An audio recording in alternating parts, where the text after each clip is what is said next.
राष्ट्रीय चर्मकार महासंघाच्या वतीने नागपूर येथे विधानभवनावर निर्णायक मोर्चा काढण्यात आला। चर्मकार समाजाच्या विविध मागण्यांसाठी राष्ट्रीय चर्मकार महासंघाचे संस्थापक यांच्या मार्गदर्शनाखाली पाठपुरावा केला आहे। त्या संदर्भात माजी मुख्यमंत्री साहेब यांच्यासोबत 12 फेब्रुवारी 2024ला बैठक घेण्यात आली होती। त्या बैठकीत सर्व मागण्या मान्य करण्यात आल्या, परंतु त्याची अंमलबजावणी झाली नाही। ती करण्यासाठी 1 ऑक्टोबर 2024 रोजी आझाद मैदान मुंबई येथे भव्य मोर्चा काढण्यात आला होता। त्यावेळी प्रधान सचिवांसोबत चर्चेत शिष्टमंडळाने मागण्यांच्या अंमलबजावणीबाबत आग्रह केला असता त्यांनी लगेच आदेश काढण्याचे मान्य केले, परंतु काही कारवाई केली नाही। म्हणून यशवंत स्टेडियम पासून नागपूर येथील विधानभवनावर निर्णायक मोर्चाचे आयोजन करण्यात आले होते।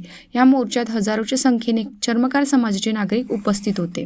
मी भानुदास विसावे, राष्ट्रीय चर्मकार महासंघाचा राष्ट्रीय कार्याध्यक्ष।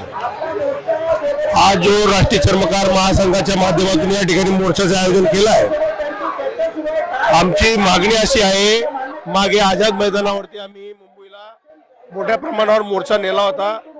सरकारने आम्हाला आश्वासित केलं होतं, परंतु आमच्या मागण्या पदरात पडल्या नाहीत, म्हणून आम्ही आठवण मोर्चा हा काढलेला आहे।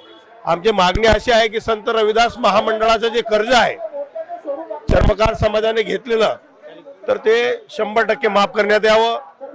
संत रविदासाच्या नावाने या मुंबई सारख्या ठिकाणी विद्यापीठ निर्माण करण्यात यावं, त्याला 100 एकर जमीन सरकारने द्यावी व निधी उपलब्ध करून द्यावा।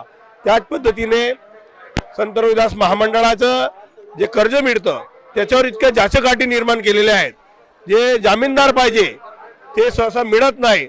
एक तर नोकर वर्ग जामीनदार पाहिजे, नाही तर शेतकरी जामीनदार पाहिजे। आता फुटपाथवर बसणारा माणूस जर कारागीर रोजगार उपलब्धसाठी जर कर्ज काढत असेल तर त्याला नोकर वर्ग कोणत्या पद्धतीने जामीनदार होऊ शकतो? त्याच्या ज्या जाचक अटक आहेत हे रद्द व्हायला पाहिजे। त्यांना सरळ त्यांच्या याच्यावरती हमीवरती त्यांना कर्ज द्यायला पाहिजे, अशी ही मागणी आहे।